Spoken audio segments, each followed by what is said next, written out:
we are actually video recording this event, so if you have any questions, let's at least be organized in our questions. Try to avoid the side talks or someone throwing a diagnosis or creation. We try to be organized so we can reach a conclusion and we can move ahead, okay? Otherwise, everyone is interrupting and otherwise we'll not move. You don't need to record that, by the way. السلطان الملكي السيدي العام المستشفى العسكري. Dr. Sam is the leader for the presentation today. أنا عندي one case. Mohammed عندي one case. Mohammed Banama, who's our fellow, will be presenting this case. He knows more about it than myself, and I probably will be engaging in discussion as we go by. So, Mohammed, thank you. Fellow, first year from Sultan Medical Military System. We start history with 45 years old lady, known case of bipolar disorder, diabetes mellitus, and reached 38.5 sudden onset, on and off mostly at night, increasing frequency, partially responding to paracetamol associated with on and off vomiting many times per day. Also, patient was complaining of right upper quadrant pain, localized, non-radiating, stabbing in nature, with no aggravating factors or relieving factors with mild chills and rigors. There is no cough, shortening breath, or chest pain. There is no history of upper GIT or lower GIT bleeding, including hematemesis, melena, or fresh BR bleeding. No history of chronic liver disease, hypertension, bronchial asthma, or TB. No previous history of same problem before. No history of loss of consciousness or abnormal behavior. The best medical history is a remarkable family history only for sickle cell anemia, and there is no history of allergy. Patient medication, she's on statin, aspirin, glucophage, carbamazepine, amitriptyline, folic acid, and paracetamol. On examination, she's a middle-aged woman. She's not in distress. Blood pressure is 138/82, heart rate is 89 per minute, temperature 38.5 on admission, saturation 100% room air. She is conscious and oriented to the time, place, and person, psychologically depressed mood. She has the face dark in color, good hydration, significantly jaundice, no cyanosis or edema. Hand, there is no clubbing or erythema or muscle wasting. Neck examination, thyroid was not enlarged, and there is no another abnormality. Intact peripheral pulses, no lower limb edema. Cardiovascular system, JVB not raised. First and second heart sound, normal. There is no added sound. Respiratory is unremarkable. Abdominal examination. Abdomen is not distended. No visible pulsation, styria, or scars. It was soft and lax. There is tenderness in right upper quadrant and epigastric area. Liver bulbable with smooth cervix span with 18 centimeter. There is no ascites, and there is no stigmata of chronic liver disease. Central nervous system, patient higher function is intact, speech normal, mood was depressed, cranial is intact, normal motor and sensory, normal upper and lower limbs. This is the initial investigation for the patient on admission. Total bilirubin was 32 and direct bilirubin is 27. Transaminase is high, AST is 119, ALT 230, alkaline phosphatase 750, and gamma GT is 1888, and albumin was 38. Also WBC was 11, hemoglobin 9.2, microscopic anemia, platelet is 559, neutrophil was normal, patient has significant enzeophilia, INR 1.3, ESR 39, and CRB 85. Renal function was normal. This is Doppler ultrasound done on admission, which showed a large liver with 20 centimeter enlargement, and gallbladder was normal, CBD not dilated, and patent portal vein, and no focal lesions. Okay. Okay, so I think we presented the way how we dealt with it, and I just have to say that if we have made a diagnosis already on the hindsight, really, as the information starts to unfold. So up to this point, any questions to be asked? Any suggestion, any thoughts of what would be the differential diagnosis? And where we go from here? Yeah. Okay, I will summarize. Okay, yeah, I will summarize. She's a 45 years old female. She came with 10 days history of fever and right upper quadrant pain, associated with sometimes with vomiting, chills and rigors sometimes. طبعا patient is known case of bipolar disorder and diabetes mellitus. The only thing in examination, she has high temperature, blood tenderness in the upper right quadrant pain, and epigastric pain, and there is enlargement of the liver.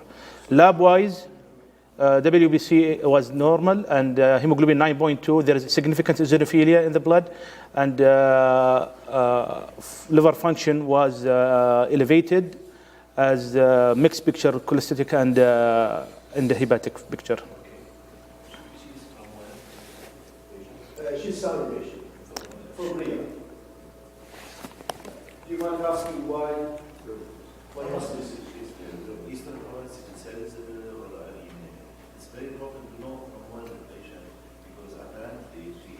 Yeah. I think it's okay. It's okay. Just, it's very important to know from where the patient. All right. So Maybe she has also. this itself, this is the family. I think this might really.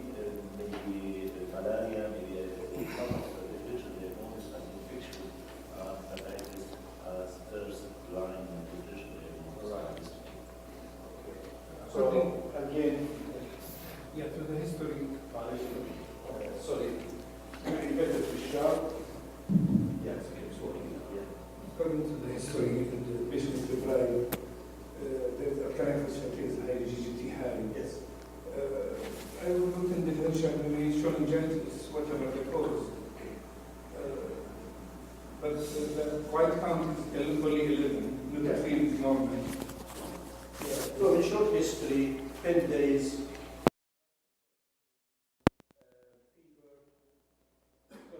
Absolutely. I mean, this is the one thing you consider in the differential diagnosis of that. Go ahead, please. Yeah. Is that history of recent trouble?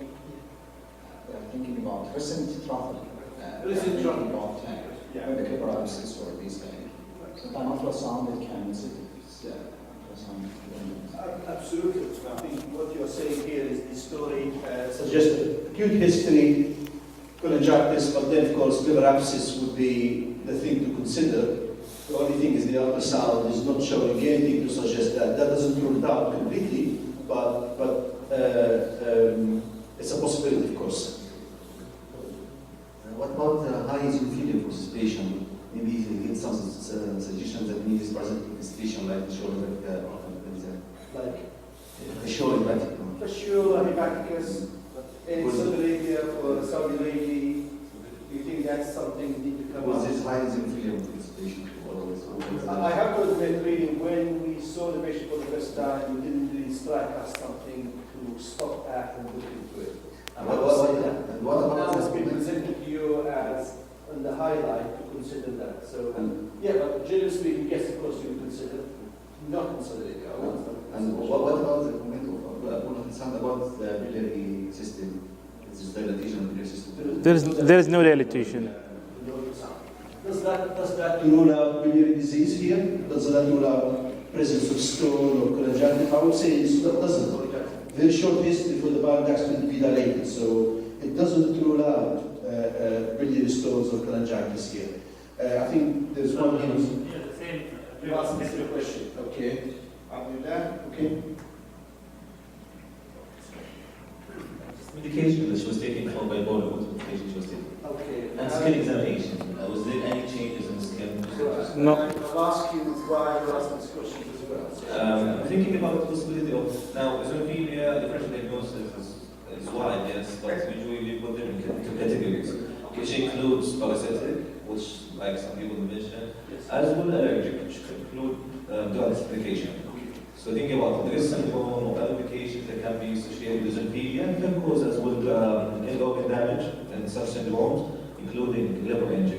So DRESS is DRESS syndrome. eosinophilia plus systemic. Drug abuse, systemic syndrome. Okay.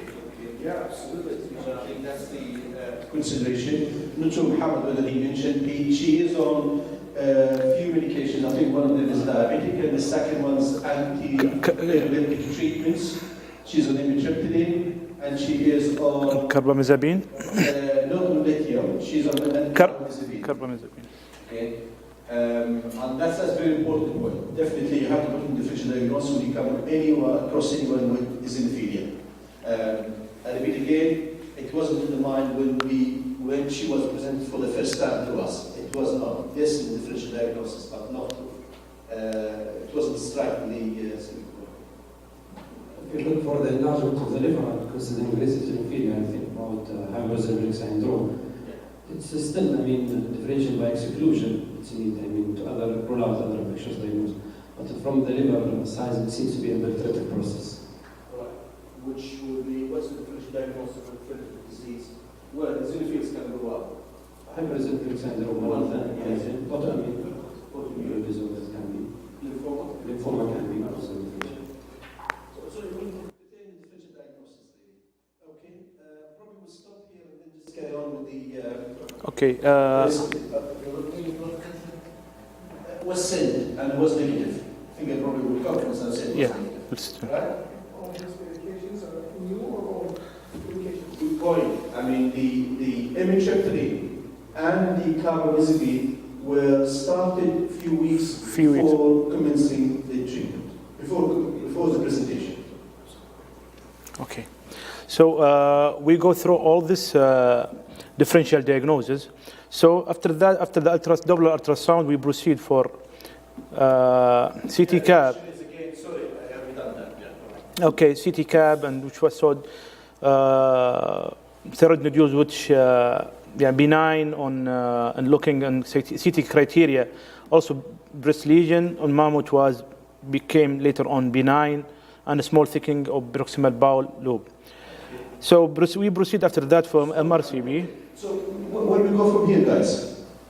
As I said, we try to take it as the information became available to us. So we've done the ultrasound, we've done the CT scan, you hear all the results, the story you hear about the presentation of the patient, the past, the medication she's taking.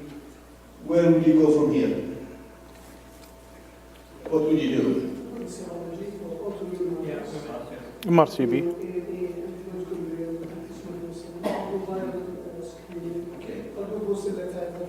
How significant do you think the autoimmune process in someone with acute history, pain as a main feature, temperature? Could this be drug-induced autoimmune process?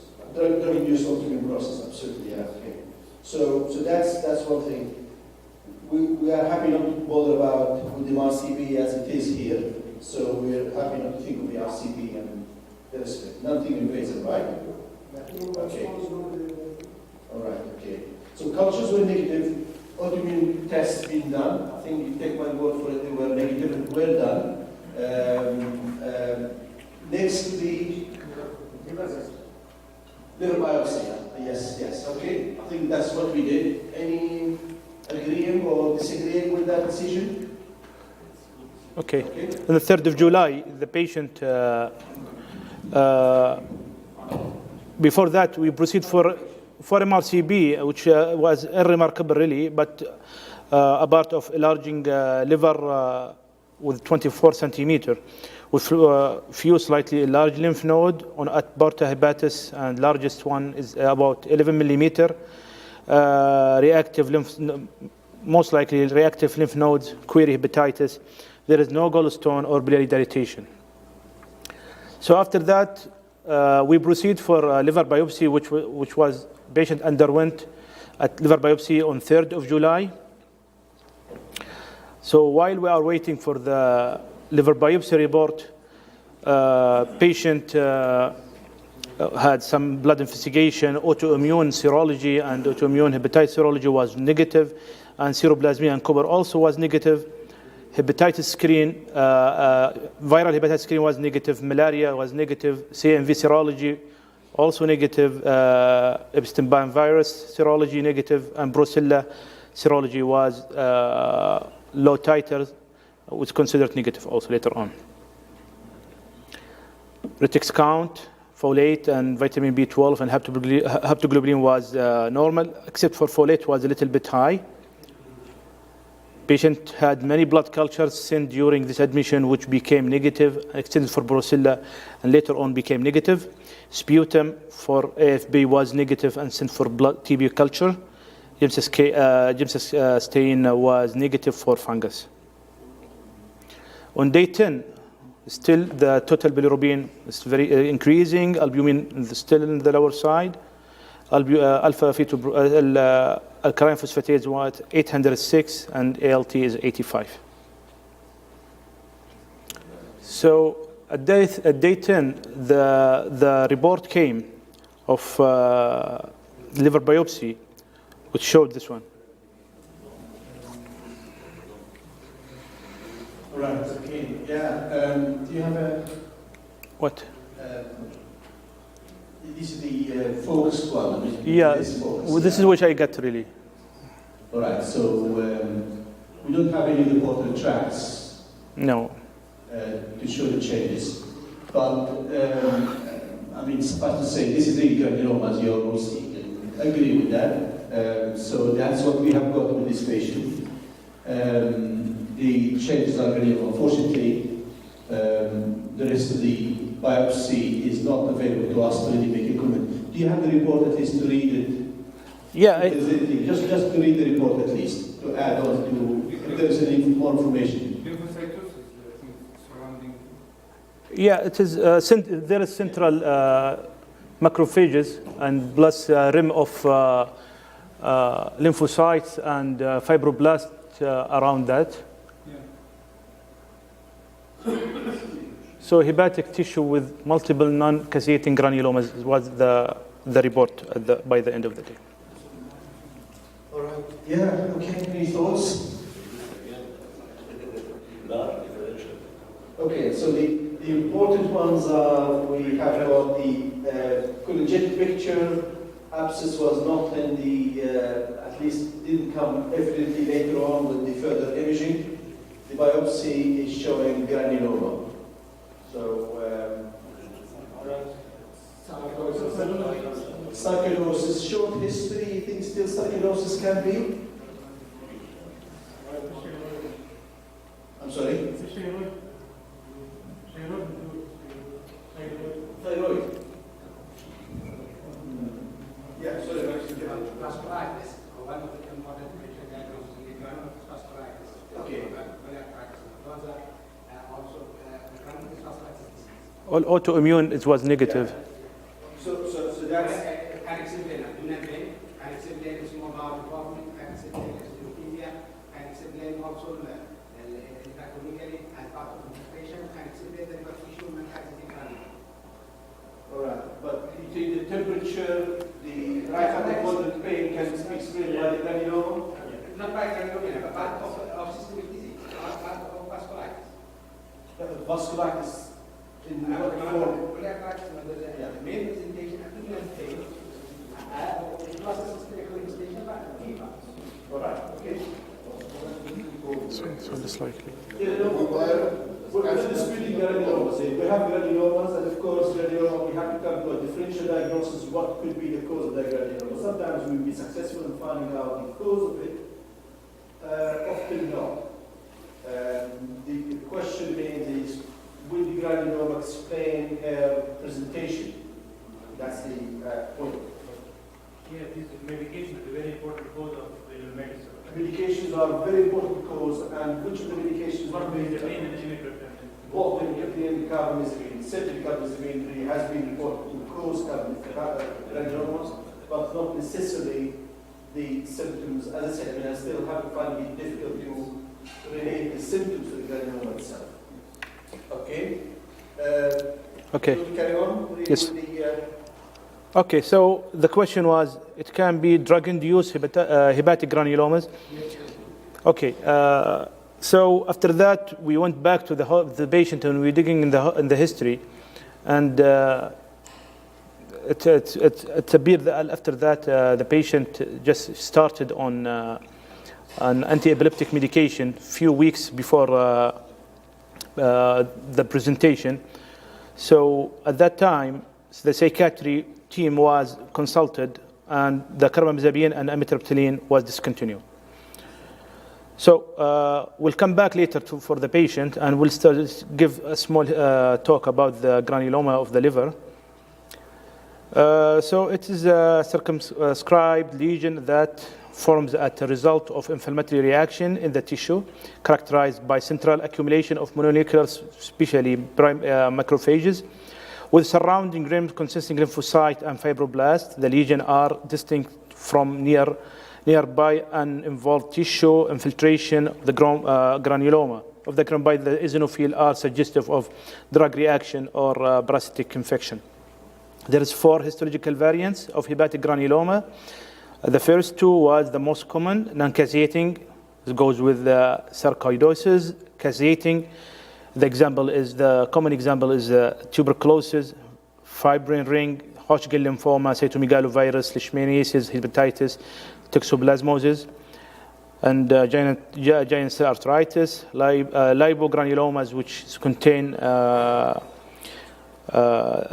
central lipid.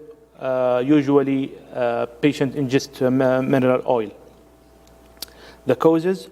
The infections comprise about 72.2% of hepatic granulomas. Incidence tuberculosis was 42.6%, viral hepatitis 16.3%, and idiopathic was 14.8%. This is an abstract of articles which published in 1990. It's by hepatic granuloma in Saudi Arabia, which showed that time schistosomiasis is the #1 cause of granuloma in liver, then tuberculosis and other here schistosoma, tuberculosis, then Brucella, and drugs later on. There is another abstract which done by local group also here in Saudi Arabia, conducted in 2008, done in liver. Yeah, it's from the military hospital, and Dr. Bazizi was one of the member in that article. That abstract showed there was recruiting about 55,531 liver biopsies, which is screened at that time from computer database over 13 years. The result was infection was composed about 72% of the liver granulomas, tuberculosis second incidence, and viral hepatitis third incidence, and idiopathic was the 4th one. And the conclusion was at that time changed about the previous thought about the schistosoma was the first cause of hepatic granuloma. So now it's tuberculosis, viral hepatitis, and then drug and idiopathic. So rarely schistosoma caused granulomas. So the causes associated with systemic infection, malignancy, drugs, autoimmune disorders like primary sclerosing, biliary sclerosis, and sarcoidosis, and idiopathic.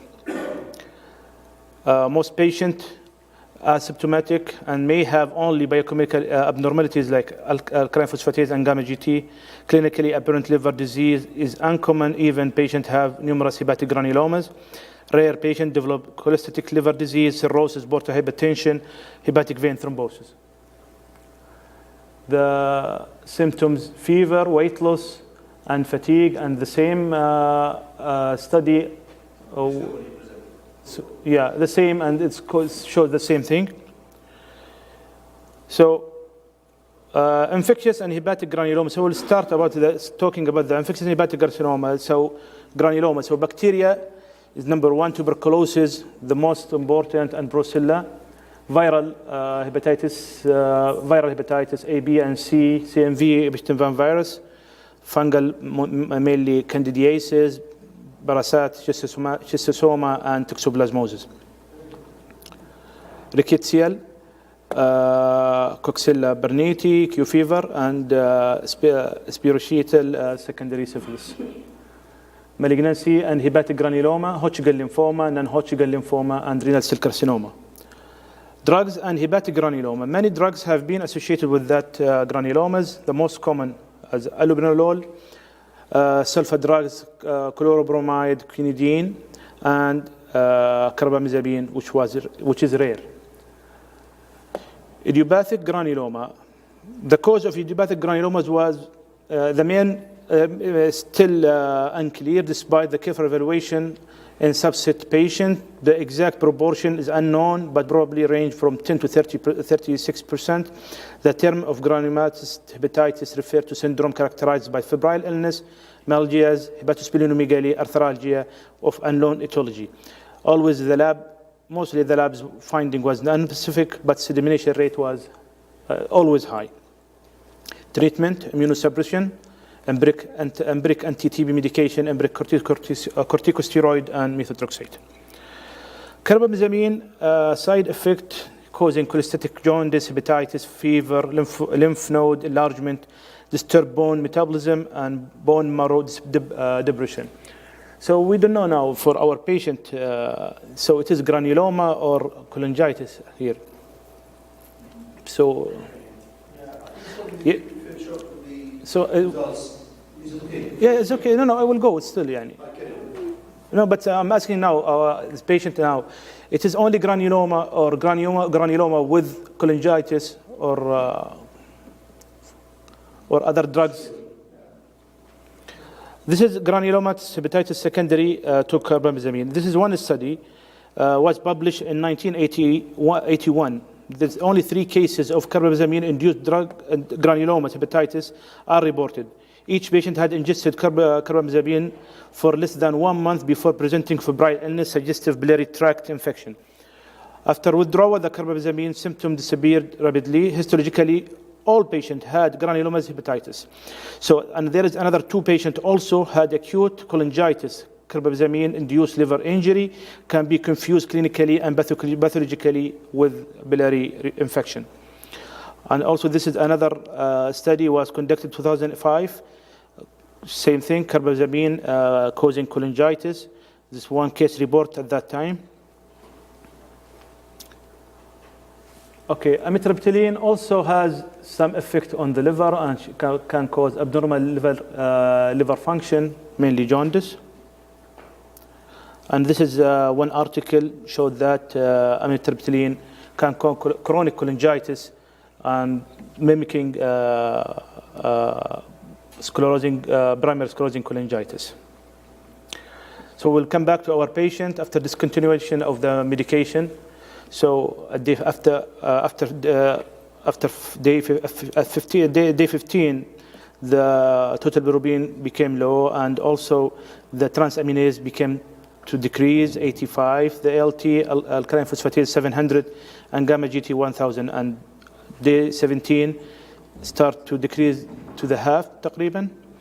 And by the end, patient discharged home, and she came on the clinic on 13 of October with perfectly normal liver function. Thank you very much. So I think simply, as I said, the presentation was a very presentation. No doubt she has good granuloma. The time relationship between the taking the medication and the onset of symptoms strongly suggests that there is a connection here. The improvement definitely within the cell admission after the treatment was withdrawn or medication were withdrawn, the 2 of them at the same time, followed by improvement again, strengthened the relationship between the problem and the drugs that she took. So carbamazepine is undoubtedly the case. There is no question about the granuloma, but where the granuloma might not explain entirely what she presented with is what classically were cholangitic. So I would accept fever plus abnormal liver function test can very well be granuloma related, but with the presented the significant pain she had, nausea, vomiting. I think cholangitis is the case. I have to admit, I have to go back again, these thoughts are coming as we are preparing to present the case, and the issue said, oh, maybe Glenda will be fine. But reviewing the literature, cholangitis was reported in about 2 cases. I think Mohammed has shown one of the, I think back in 1984, 1994, and there's another one again presented as bile duct injury. So in total, perhaps we could very well say 3 cases where cholangitis as such was mentioned as a sequence or sequelae of taking carbamazepine. So presentation, and again the 3 cases classified exactly the same as we have come across with this patient, which makes it most likely this is what happened.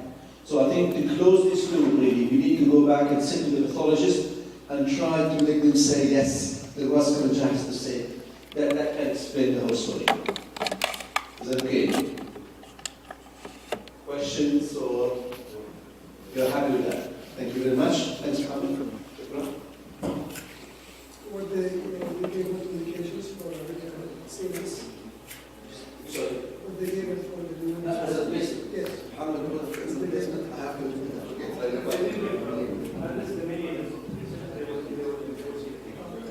that's really what I'm looking for.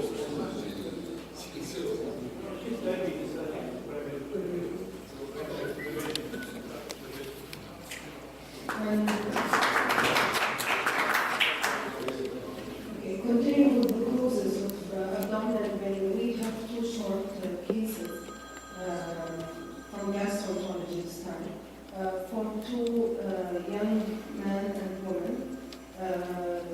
Their common feature were weight loss, and then they have abdominal pain afterwards. So because we have a long time here, I think we have only 15 minutes, will Dr. Ahmed today, our resident gastroenterologist, will present the first one, and then Dr. Abdullah Anwar also present the second one. So first, Dr. Ahmed will talk about the women, the young women.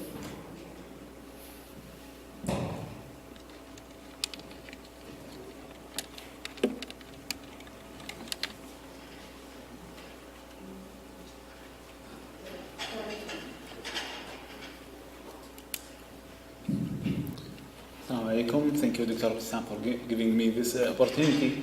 I'm Dr. Ahmed Qudeh from Prince Sultan Military Medical City. I'm junior resident, medical resident. Thank you for having you all tonight with us. I'm going to present an 18-year-old lady with the daily fasting. Expected time for this talk. It's okay.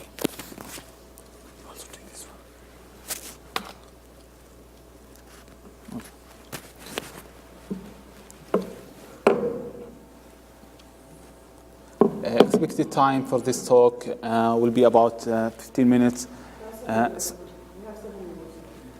10 minutes, around 10 minutes? It's fine.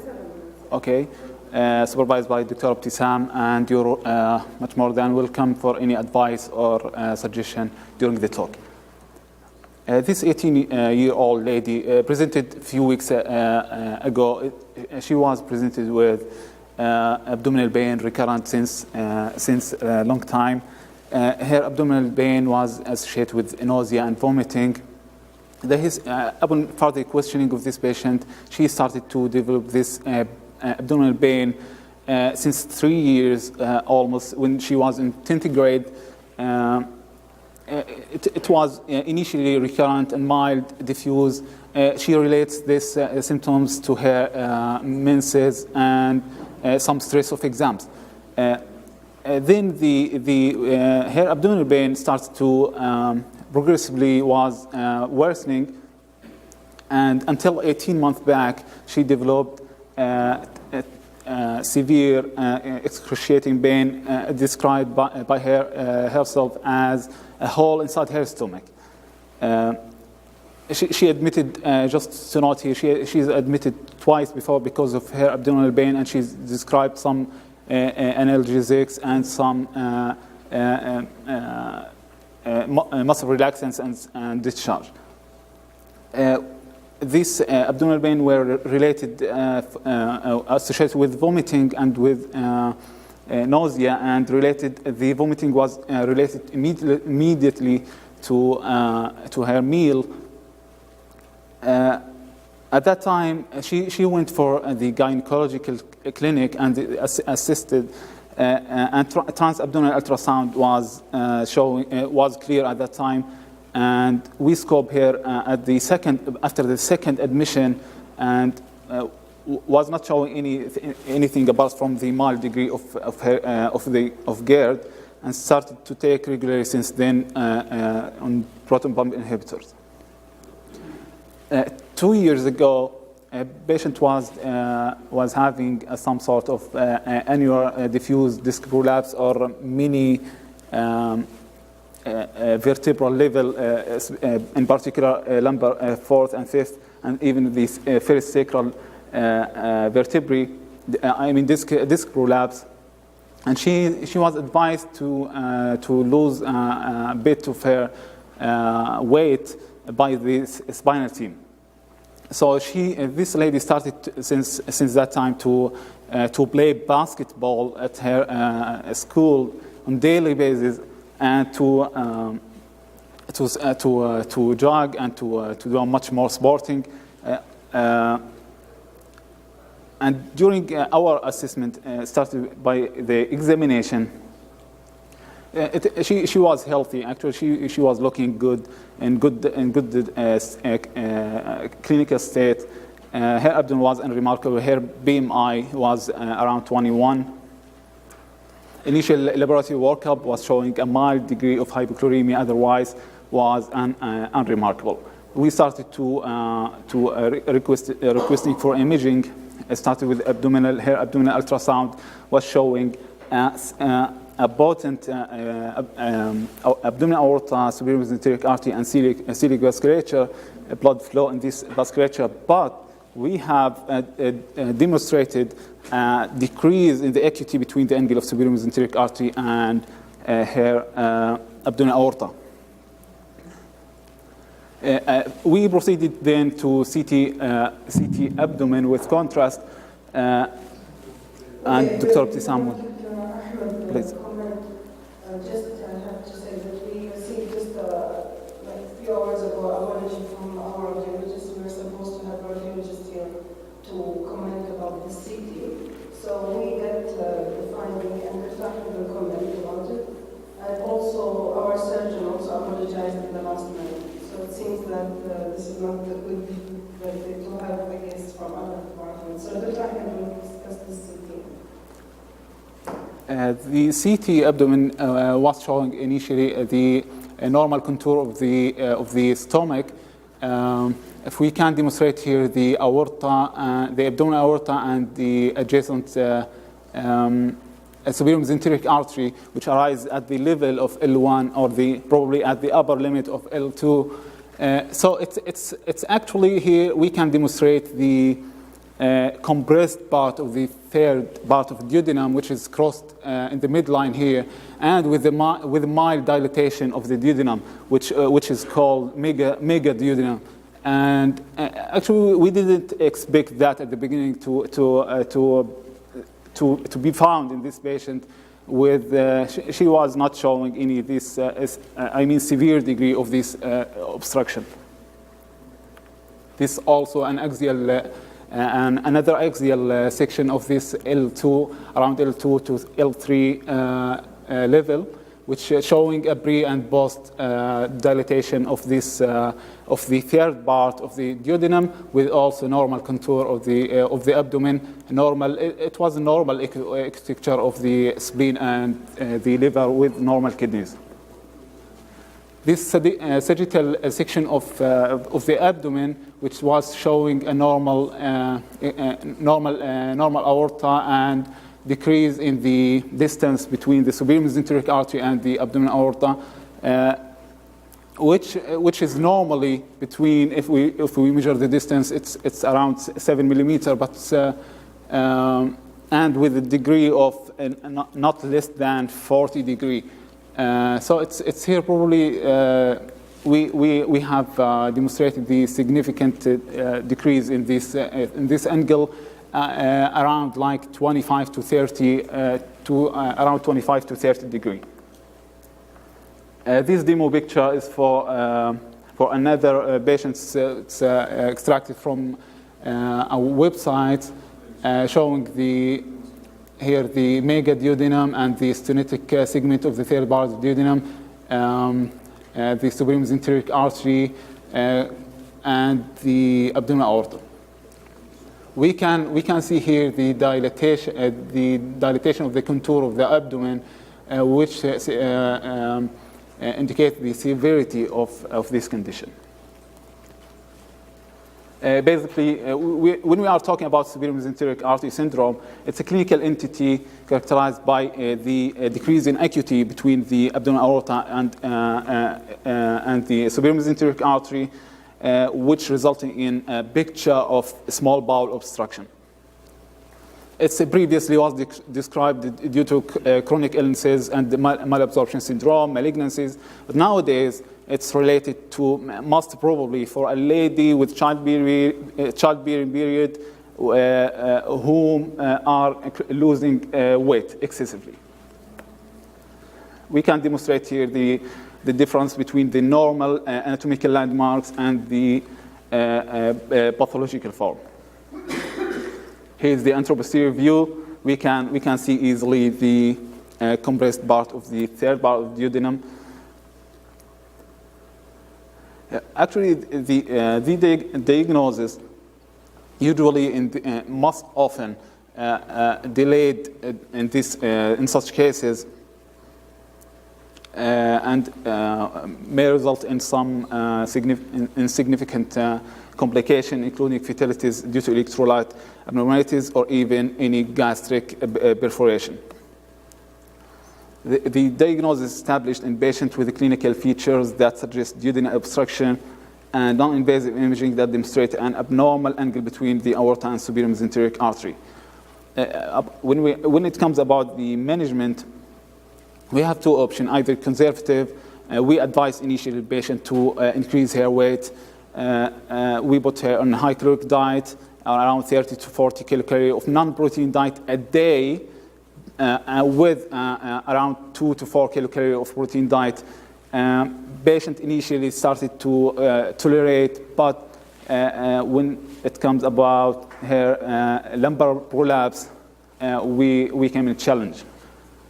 So do we need to climb this a couple of stairs to the surgical point in which we can consider the mobilization of ligamented or of threads, gastrojejunostomy, or even duodenojejunostomy with the best results? Or we have to just wait and to keep patient BMI around 21 to 23, which is very narrow BMI. Yeah, I think almost.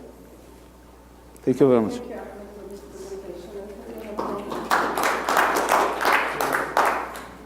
So back to our patient, I don't know if you can hear me. So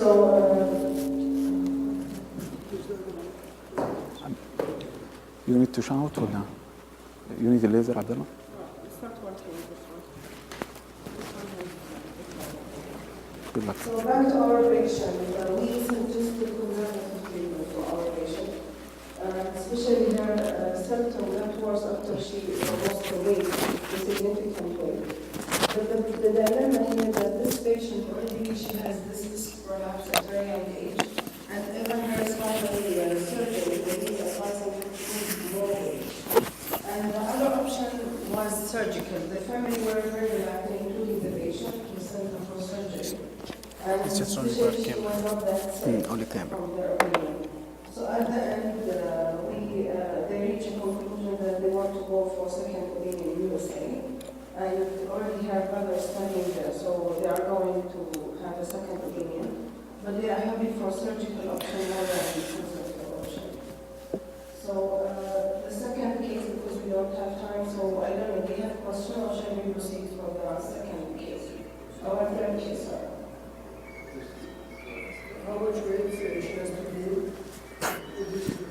Okay, we look at the there's no agreement in the literature how much, at least in a percentage of the body, the patient should gain weight. But there's usually a theoretical talk about weight gain in most patients. Like patients should gain weight so they can make the fat that is present between severe and mesenteric and lower. But really, there's no a lot of cases mentioned, and there's no clear guideline in the literature. Especially these cases are rare, and even the cases that are reported most are treated surgically. And even for surgical treatment, there's no agreement about what are the type of surgery that you have to do for this patient. One of it is very conservative, like only cutting the ligament of Titus and release the third part of the duodenum. And it can go up to gastrogenostomy. So there's no agreement even in surgical literature about the treatment of severe mesenteric artery syndrome. And even, this is my second case only I saw since I started my gastroenterology. I don't know whether you have experience with these patients. I will challenge. You treat the patient, you don't treat X-ray, you don't treat MRI. MRI will show you the ideas. If the patient was bilious vomiting, look at it, bilious vomiting, opposite percussion splash.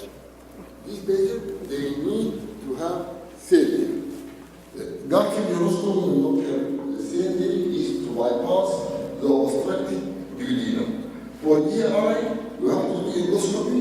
You will see that the lumen is second portion. Everybody knows the abdomen is usually circular. Once you go to the third portion of the duodenum, you find compressed from outside. If you are lucky, you can see the pulsation of that vessel obstructed. The distended proximal part of the trapezius duodenum and collapsed distal part. If there are few particles around, this is an indication for surgery. Surgery is a duodenum duodenoscopy. The obstruction in the duodenum, you don't do a gastroenteroscopy with the paralysis, will not help you. Or to mobilize the lymph. But you have to, as an intern or resident, examine the patient back, exclude scoliosis, exclude kyphosis. This is a push I want to forward. And then, if you want to feed, you have to push a catheter beyond the stable duodenum and give enteral feeding. If they add weight, they improve. Position can help them not to vomit. Position in bed, either prone or right lateral position. Okay, thank you. Okay, so Dr. Abdullah is going to start the second. Good evening, everyone. I'm Dr. Abdullah Omar, R1 Internal Medicine, Prince Sultan Military Medical City. I have worked in the gastroenterology unit for the last 2.5 years. Thanks to Dr. Abtisam for the opportunity today for this presentation. Our presentation is only just 5 minutes talk. So the patient is 26-year-old male patient. He's medically free. He's coming to the ER on and off since the last 2 years with severe abdominal pain, intermittent colicky, mainly in the lower abdomen. There is association history with constipation and gases. There is history of significant, not documented weight loss, no intentional. There is no history of nausea or vomiting, no history of fever, anorexia, no upper or lower GI bleeding, no abdominal distension, no previous surgeries, no drugs or toxins. Upon examination, the patient was vital signs were stable, conscious and oriented, not in pain. The abdominal examination was soft and lax with right iliac fossa tenderness and positive bowel sound. The other systems were remarkable. Laboratory investigation were within normal, including the Pacino's and the WBC was 8.7. So a lot of workup during and presentations, and complete resolution usually occurs within 2 weeks. The anatomy is appendages is fat-filled serosa-covered structures. Average length is 3 centimeters, although they are occasionally up to 15 centimeters. Abundant and larger in the transverse and sigmoid colon area. Prominent in obese patients and those who have lost a lot of weight recently. presumed to serve a protective and defensive mechanism. The clinical manifestation for this subdural appendicitis is usually the same as localized lower abdominal pain without associated leukocytosis or fever. The diagnosis, the standard is the CT scan, which showing the paracolic mass, which is not occurred in our patient here, but this is the pathognomic usually shows like 2 to 3 centimeter oval-shaped fat density, thickened peritoneal lining, and periappendigeal fat stranding, with high attenuated central dot within the inflamed appendages, most likely attributed to the thrombosis of the veins. Ultrasound, some studies show some ultrasound findings. There could possibly show non-compressible solid hyperechoic ovoid mass and subtle hyperechoic rim. For the treatment usually just painkillers, non-steroidal, ibuprofen, and Tylenol can be used, and occasionally opiates can be used as well. There is no surgical intervention, and patients usually keep on conservative management. And thank you. Okay, thank you for this talk. So back to our patient, as you can see from the topic discussion by Dr. Hello, that this patient, usually they come with surgical and usually they are diagnosed by the radiologist, and they come with sometimes differential diagnosis of appendicitis or perforated viscus. The reason why this patient landed in our clinic, because his pain is recurrent and the same quality of pain. So we reviewed also the literature here, and we found usually most of the literature they are talking about one incidence. So usually this patient will have single episode of abdominal pain, and then they will be treated with non-surgical treatment, conservative, usually non-steroidal, and they will be, it will take like 7 to 14 days, then it will be relieved. So recurrence is very rare in this case. So we have this patient who's young, and he's still having this recurrent abdominal pain, and that's why we brought this case for discussion. So if you have any thought or comment about this case, we're happy to hear from you. Similar presentation for the patient to be celiac doubles. He presented to emergency room like 3 times, discharged because X-ray was okay. Came the third time and we did a CT scan because actually the CT was taken to our and it was the same. So the first diagnosis of right electrolytic pain, this could be inflammatory versus surgical. Almost that's key.